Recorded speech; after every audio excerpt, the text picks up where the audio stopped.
10년 살아보니 알겠다. 라오스 은퇴 이민 진짜 현실은 이렇습니다.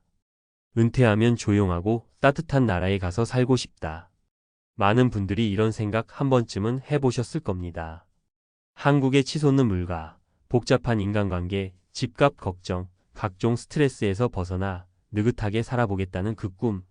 저 역시 50대 중반에 이런 상상을 하며 라오스로 향했습니다. 그리고 어느새 10년이 흘렀네요. 처음에는 모든 게 새롭고 좋았습니다.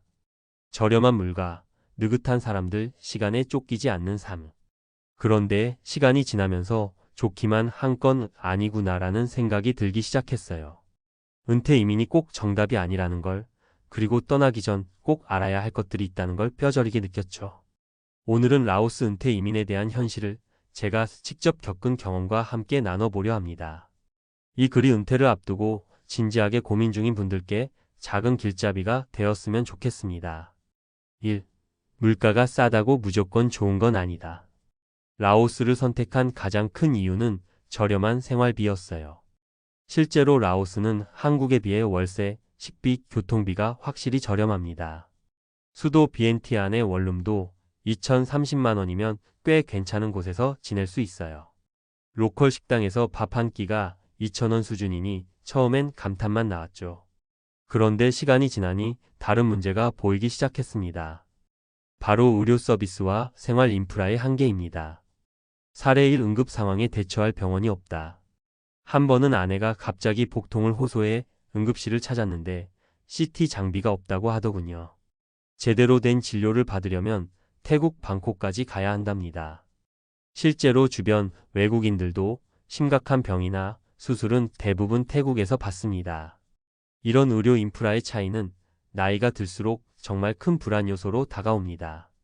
싸다고 해서 모두가 좋은 환경은 아니라는 걸 절실히 깨달았죠. 돈이 적게 든다는 장점은 있지만 건강 문제 앞에서는 무용지물이 될 수 있습니다. 2. 외로움은 해외 이민자의 고질병. 한국에서는 이웃이 귀찮을 때도 있었지만 막상 낯선 땅에 오니 사람의 온기가 그리워지더군요. 특히 명절, 가족 행사 때는 마음이 더 허전해져요. 사례 2 아닌 사회도 결국 좁은 사회. 라오스에도 소규모 한인 커뮤니티가 있어요. 하지만 몇 달 지나면 얼굴은 거의 다 알고 관계도 얕은 수준에 머물기 일쑤입니다. 정이 깊게 드는 데는 시간이 걸리는데 여기선 그만큼의 기회나 분위기가 잘 안 생겨요. 결국 진짜 대화가 되는 사람은 가족밖에 없구나 싶었죠. 또 젊은 시절엔 그저 모험이라 여겼던 외국 생활이 은퇴하고 나니 그냥 외롭고 지루한 일상이 되더라고요. 3. 은퇴 이민은 도피가 아닌 준비된 선택이어야. 라오스로 오기 전 저는 한국에서 소규모 자영업을 하다가 번아웃 상태였습니다. 그저 모든 걸 내려놓고 싶다는 마음 하나로 짐을 쌌죠. 그런데 도피처럼 떠난 사람에게 외국 생활이 더 많은 숙제를 안겨줍니다. 사례 3 뭔가 하긴 해야겠다. 처음 몇 개월은 아무것도 안 하고 쉬는 게 좋았어요. 그런데 시간이 지나니 너무 무료하고 우울하더라고요. 결국 저는 유튜브 채널을 시작했습니다. 라오스 생활을 소개하면서 수입도 생기고 외부와의 연결도 되니 삶의 활력이 생겼어요. 은퇴 후 삶은 노는 것이 아니라 살아가는 것입니다. 현지 봉사활동을 하거나 소규모 텃밭을 가꾸는 등 무언가 의미 있는 일을 해야 삶이 견고해지더군요. 그래서 결론은 라오스 은퇴 이민 무작정 오면 후회할 수 있습니다. 하지만 충분히 준비하고 현실을 알고 오면 분명 장점도 많습니다. 물가는 확실히 저렴합니다. 마음만 먹으면 하루를 여유롭게 보낼 수 있습니다. 자연과 가까운 삶을 원한다면 더할 나위 없는 곳입니다. 하지만 건강이 걱정된다면 반드시 의료 대비책을 세워야 하고 외로움은 피할 수 없는 감정이라는 걸 각오해야 하며 심리적 경제적 독립성이 있어요. 지속 가능한 생활이 가능합니다.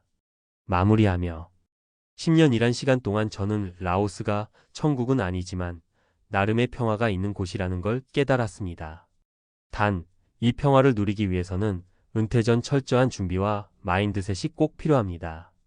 만약 지금 이 글을 읽고 있는 당신이 라오스 은퇴 이민을 고민 중이라면 단순히 싸고 좋다는 이유로 결정하지 마세요. 내가 진짜 원하는 노후의 삶이 무엇인지, 그 안의 의미와 지속성이 있는지를 먼저 고민해 보시길 바랍니다. 그 고민이 깊을수록 낯선 땅에서도 분명히 더 단단하게 살아갈 수 있을 겁니다. 그럼 라오스 은퇴 이민을 진지하게 고민한다면 무엇부터 준비해야 할까? 많은 분들이 저에게 묻습니다. 정말 괜찮아요? 나도 라오스 가볼까 하는데 그냥 가도 될까요? 저는 늘 이렇게 대답합니다. 준비 안 하고 오면 6개월 안에 다시 한국행 비행기 타게 될 겁니다. 그래서 저는 여러분께 딱 3가지만 준비하라고 꼭 말씀드리고 싶어요. 의료 대비는 선택이 아니라 필수. 라오스엔 대형 병원이 거의 없어요. 있어도 설비가 부족하거나 의료진이 부족해서 제대로 된 치료가 힘들어요. 저 같은 경우는 태국 방콕의 국제병원 보험에 따로 가입해 놨어요. 비용이 좀 들더라도 이건 보험처럼 꼭 준비해야 합니다. 긴급 상황 땐 헬기 후송 옵션까지 있는 보험도 있고요. 또 하나, 기저질환이 있거나 약을 드시는 분들은 반드시 복용약을 여유 있게 챙겨 오시고 현지에서 구할 수 있는지도 미리 확인해 보세요. 라오스는 약국이 있지만 한국처럼 정밀한 약을 갖춘 곳은 드물어요. 매달 들어오는 고정 수입이 있어야 편합니다. 라오스는 물가가 싸지만 외국인으로 살면 생각보다 돈이 더 들어갑니다. 한국 음식을 사 먹거나 한국식 생활을 조금이라도 유지하려면 생활비가 2배로 뛰어요. 그래서 은퇴 후에도 월 15만 200만 원 정도의 안정적인 수입원이 있으면 훨씬 여유롭습니다. 예를 들어 국민연금, 개인연금, 임대 수익, 유튜브, 블로그, 온라인 판매 같은 부업. 이런 걸 준비해두면 진짜 큰 힘이 돼요. 아무 소득 없이 오시면 라오스의 천천한 속도와 느린 행정, 어디 하나 기댈 데 없는 환경이 점점 부담으로 다가오게 될 겁니다. 은퇴 이민도 결국 일상이다. 이민 와서도 매일 여행하듯 살 거라고 기대하시는 분들이 계세요. 하지만 현실은요? 라오스도 하루 이틀이면 익숙해집니다. 그 다음부터는 반복되는 일상이 시작돼요. 그래서 저는 하루 루틴을 만드는 걸 추천드려요. 예를 들면 아침에 걷기, 오전엔 현지어 공부, 오후엔 유튜브 콘텐츠 만들기, 저녁엔 독서 같은 식이죠. 이렇게 나만의 루틴이 생기면 외로움과 무료함을 이겨내는데 정말 도움이 됩니다. 또 현지인들과 조금이라도 교류할 수 있는 기회를 만들어 보는 것도 좋아요. 시장 단골이 되는 것부터 시작해서 간단한 라오어 인사말을 익히는 것만으로도 마음이 한결 따뜻해집니다. 결국 은퇴 이민은 선택이 아니라 삶의 재구성이다. 많은 분들이 이렇게 말합니다. 한국은 숨 막히고 너무 치열해서 못 살겠다. 맞는 말입니다. 정말 힘들어요. 하지만 힘들다고 도망치듯 외국으로 나가는 건 더 위험할 수 있습니다. 라오스에서 10년 살아보니 느낍니다. 은퇴 이민은 현실이고 그 안에서도 삶의 구조를 다시 짜야 합니다. 경제적 기반, 건강관리, 의미 있는 일상까지. 이게 갖춰졌을 때 비로소 여기가 내 삶의 터전이구나 하고 말할 수 있어요. 마지막 한마디. 라오스 참 좋은 곳입니다. 하늘도 맑고 사람들도 순하고 욕심 없이 사는 삶을 배울 수 있는 나라예요. 하지만 그 속에 들어가 살려면 정신적물질적 독립성이 꼭 필요합니다. 은퇴 후 제2의 인생을 설계하려는 분들께 전하고 싶습니다. 꿈꾸되 철저히 준비하라. 그리고 외로움도 적응도 비용도 계산하라.